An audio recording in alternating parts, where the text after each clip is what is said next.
ఒక company particular కాలేజ్‌కి వెళ్ళాలి అని డిసైడ్ అయినప్పుడు డైరెక్ట్‌గా డిసైడ్ అవ్వదు. ఫస్ట్ ఆఫ్ ఆల్ వాళ్ళ రిక్వైర్మెంట్ ఏంటి? వాళ్ళకి ఎటువంటి స్కిల్స్ కావాలి? ఎటువంటి నాలెడ్జ్ కావాలి?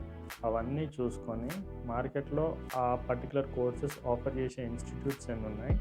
అండ్ అందులో ప్లేస్‌మెంట్ యాక్టివిటీస్ జరుగుతుంటాయా? అండ్ స్టూడెంట్స్ క్వాలిటీ ఎలా ఉంది? అనేది ఎంక్వైరీ వాళ్ళ నెట్వర్క్ వాళ్ళు చేసుకున్న తర్వాత ఈ కాలేజ్‌కెళ్తే నాకు స్టూడెంట్స్ మంచి క్వాలిటీ ఉన్నవాళ్ళు దొరుకుతారు అని అనిపించిన తర్వాతే వాళ్ళు అప్రోచ్ అవుతారు. డైరెక్ట్‌గా ర్యాండమ్‌గా ఏ కాలేజ్ పడితే ఆ కాలేజ్‌కి వెళ్ళడం అనేది జరగదు. ఎందుకంటే క్యాంపస్ సీజన్ అనేది చాలా లిమిటెడ్ టైం ఉంటుంది. ఆ బిట్వీన్ లిమిటెడ్ టైంలోనే కాలేజ్‌ని అప్రోచ్ అవ్వాలి. ప్లస్ డేట్ ఫిక్స్ అయిపోవాలి. రిక్రూట్మెంట్ జరగాలి. All this is hurry burry kind of process. Limited టైంలో జరుగుతుంది కాబట్టి ఇలా ఉంటుంది.